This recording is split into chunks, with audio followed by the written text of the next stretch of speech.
जी Delhi NCR Haryana पर रुक करेंगे इस वक्त की बड़ी खबर का। दिल्ली से आ रही बड़ी खबर आपको बता दें, केजरीवाल सरकार के खिलाफ कांग्रेस ने एलजी को एक शिकायत सौंपी है। 60 पेजेस की यह शिकायत कांग्रेस के प्रदेश अध्यक्ष अनिल चौधरी द्वारा दी गई। दरअसल प्रेस कॉन्फ्रेंस के दौरान उन्होंने जमकर जुबानी हमला बोला और केजरीवाल सरकार में हुए कई बड़े घोटाले। अनिल चौधरी ने कहा, शराब घोटाला मामले में केजरीवाल सरकार का यह सबसे बड़ा घोटाला है। शराब घोटाला, जल घोटाला, स्कूल के कमरों का घोटाला, डीटीसी घोटाला, शौचालयों में घोटाला और बीजेपी को लेकर भी अनिल चौधरी ने सवाल उठाए और पूछा कि क्या बीजेपी भी इनके साथ शामिल है, वो आवाज क्यों नहीं उठाती। केजरीवाल के शौचालय घोटाला पर बीजेपी चुप क्यों है और कहा कि वो भी तो भ्रष्टाचार में शामिल नहीं। दरअसल प्रदेश कांग्रेस अध्यक्ष अनिल चौधरी ने प्रेस कॉन्फ्रेंस में कहा कि जिस तरह से एक छोटे से राज्य में शराब का इतना बड़ा घोटाला होता है और न सिर्फ भ्रष्टाचार का आरोप लग रहा है बल्कि ये आरोप सिद्ध भी हो रहे हैं।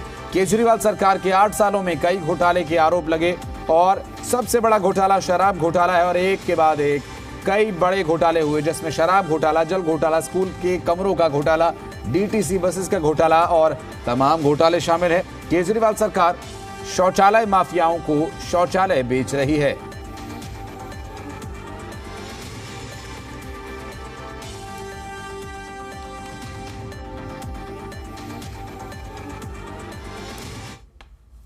हमारे साथ कांग्रेस के प्रदेश अध्यक्ष चौधरी अनिल कुमार जी हैं। अनिल जी, आपने आज एक बार फिर शौचालय घोटाले का आरोप केजरीवाल सरकार पर लगाया है। ये घोटाला कैसे हुआ और इस घोटाले के क्या साक्ष्य हैं आपके पास? देखिए, ये एक बड़ा घोटाला है और ये घोटाला उन बस्तियों से है जहाँ गरीब दलित बस्ती हैं, जहाँ पे शौचालय नहीं है। वहाँ पर डोसिप, जिसको हम आश्रय बोर्ड दिल्ली का कहते हैं, ये उस बोर्ड के अंतर्गत शौचालय आते हैं। इनका जो मंत्रालय है वो मनीष सिसोदिया का मंत्रालय है। यहाँ लगभग 725 टॉयलेट्स ब्लॉक हैं, जिसमें लगभग 23,000 सीट्स हैं जो यूज में आती हैं, यूरिनल आप जानते हैं। उनका रख रखाव मेंटेनेंस का टेंडर था।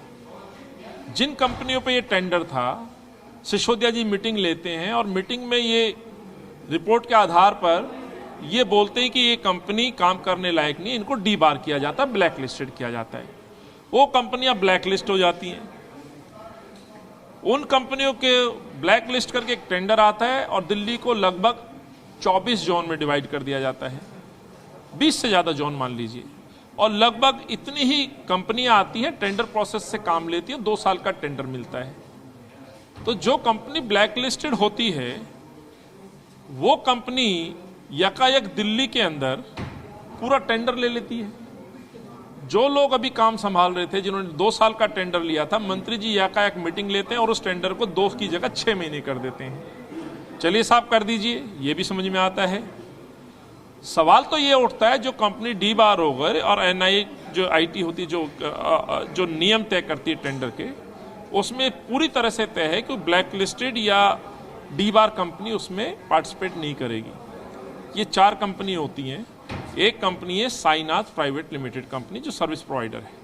ये कंपनी के पास 2 जोन होते हैं। रिपोर्ट में माना गया है कि कंपनी उचित नहीं है, इसको डी बार किया जाए, डी बार भी हो गया। लेकिन यही षड्यंत्र होता है, यही भ्रष्टाचार होता है।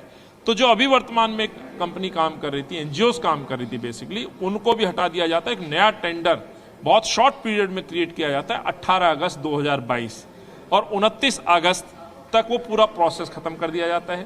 पहले 23,000 सीटों का जो रख रखाव था वो लगभग 42 करोड़ रुपए सालाना मेंटेनेंस पे खर्च होता था। अब वही टेंडर 118 करोड़ रुपए में एक कंपनी ले लेती है।